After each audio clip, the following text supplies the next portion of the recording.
எல்லாருக்கும் வணக்கம். நான் வேங்கடம் கலைக்கூடம் யூடியூப் சேனல்லேருந்து நான் பேசுகிறேன்.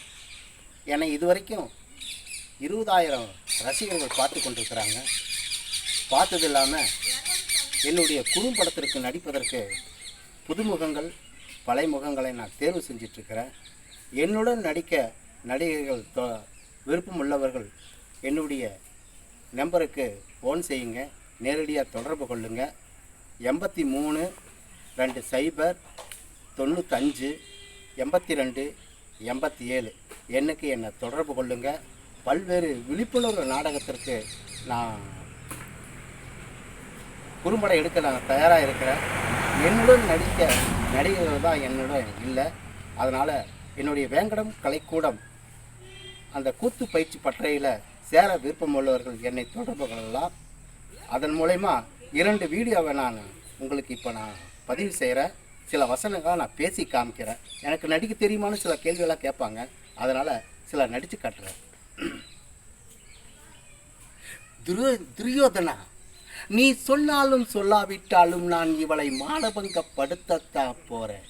பாவமே செய்யாத என்ன பரிதேடி தந்த பாதகையே, அடியின் பாஞ்சாலியே, கடிதம் எழுதினேன் என்று கதை ஒன்று கட்டிய காவிய கிளியே, அடியின் கதாநாயகியே, தொட ஆசைப்பட்டென்று சொன்னாயே, தொடவா முத்தமிடவா இல்லை உன் மீது படவா?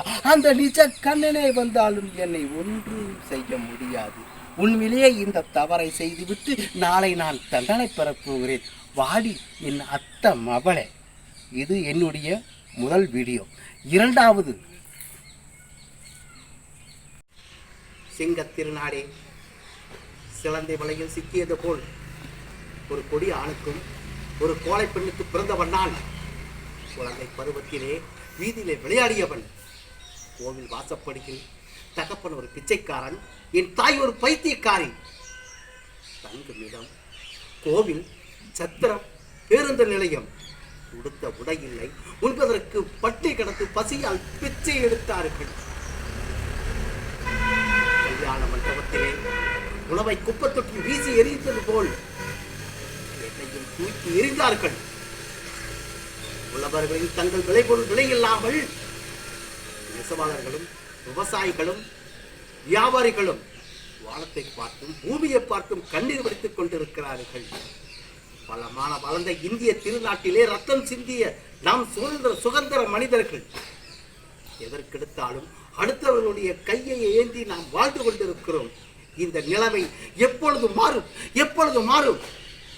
இன்னும் என்னை போன்றவர்கள் கோவிலை பிச்சை எடுத்துக் கொண்டிருக்கிறார்கள். இந்த நிலைமை எப்பொழுது மாறும்? எப்பொழுது மாறும்?